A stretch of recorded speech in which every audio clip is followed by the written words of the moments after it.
Syllabus एक बार तो हो गया होगा, टीचर से समझना होगा, टीचर से समझ लिया होगा, या फिर किताबों या हस्तलिखित नोट से ही पढ़े हो तो उनसे पढ़ लिया होगा, लेकिन एक बार संपन्न कर दिया होगा।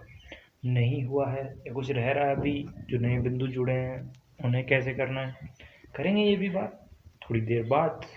बने रहो मेरे साथ। My name is Dilraj. तो जिनका पाठ्यक्रम एक बार हो गया संपन्न, वो कर रहे होंगे अभ्यास प्रश्न, और उनमें यदि अंक कम आ रहे हैं और आप थोड़ा घबरा रहे हैं, आपने सबसे पहले घबराना नहीं है। अब अंक कम आ रहे हैं तो इसके लिए आप प्रश्न पत्र को जरा ध्यान से समझिए कि उनमें कौन कौन से भाग है जिनमें आप कमजोर हैं और उनके प्रश्नों का उत्तर आप नहीं दे पा रहे हैं। इसकी पहचान करिए, और पहचान करने के बाद उस बिंदुओं को पुनः समझिए, मित्र से, गुरु जी से, या स्वयं के स्तर से, कैसे भी, लेकिन पुनः समझिए अवश्य।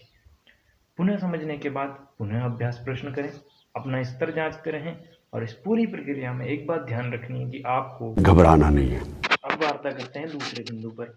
दूसरे बिंदु की यदि पाठ्यक्रम का कोई भाग आपने अभी तक नहीं समझा है, तो इसे समझने के लिए हम सहायता लेंगे यूट्यूब की। यूट्यूब पर बहुत सारे अध्यापक हैं जो बहुविकल्पीय प्रश्नों की कक्षाएं चलाते हैं।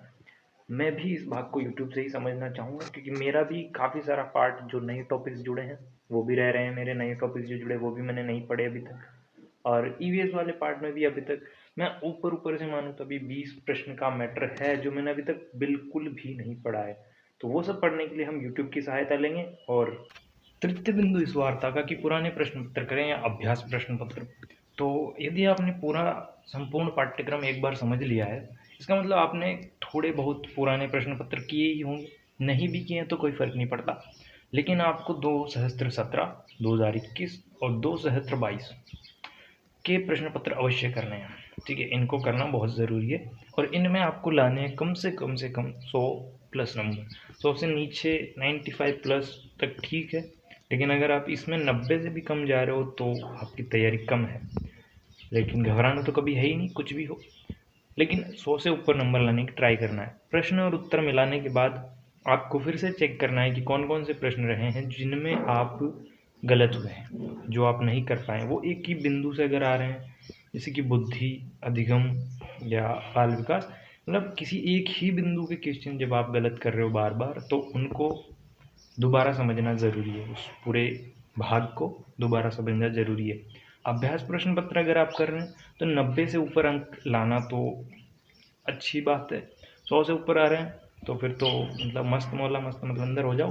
लेकिन हाँ, 90 से ऊपर बहुत अच्छा स्कोर है, क्योंकि मॉडल पेपर्स कठिन बनाए जाते हैं ताकि हमारी तैयारी जो है वो हम आगे बढ़ा सकें। क्योंकि अगर मॉडल पेपर्स में हमारे नंबर 120 130 आएंगे तो फिर हम ऑटोमेटिकली ओवर कॉन्फिडेंस में आके तैयारी को लो कर देंगे, लेकिन उनमें 90 के आसपास नंबर आ रहे हैं, तैयारी बहुत सही चल रही है, कोई दिक्कत नहीं है। और 90 से प्लस आना कोई दिक्कत नहीं, क्योंकि इसके हिसाब से आप मेन पेपर्स को पास कर लोगे, और हमें रीट पास ही करना है ताकि हम मुख्य परीक्षा दे पाएँ, ना कि इसलिए हम रीट दे रहे हैं कि हम मेरिट में आएँ, टॉप करें, नौकरी लगे। ऐसा कुछ होने वाला नहीं है। और मैंने मनोविज्ञान और शिक्षण विधियों के शॉर्ट नोट्स बनाए हैं। Short notes in the sense कि जिनको आप 1 से 1.5 घंटे में पढ़ के पूरा कर सकते हैं। यानी जितनी मनोविज्ञान, मतलब जितनी मुझे लिखवाई गई है, आर के वैष्णव सर के द्वारा मैंने बनाए हैं नोट्स, तो उन्होंने जितनी लिखवाई है उसको आप 1 से 1.5 घंटे में पढ़ सकते हैं। गणित की और पर्यावरण की शिक्षण विधियों को आप 1 से 1.5 घंटे में पढ़ सकते हैं, और उसी के अंदर सिमट जाएंगी।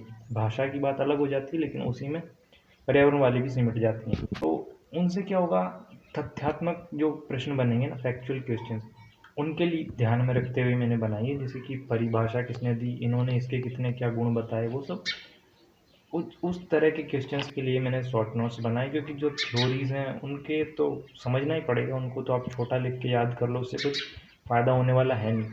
तो ऐसा मैंने बनाया, लेकिन अगर इनको आप चाहते हैं तो नीचे टिप्पणी करके बताइए, नीचे इन दी कमेंट सेक्शन टिप्पणी करके बताइए। यदि आपको चाहिए तो मैं इनकी व्यवस्था आपके हेतु अवश्य करना चाहूँगा। इस वार्ता को अंत तक सुनने के लिए धन्यवाद।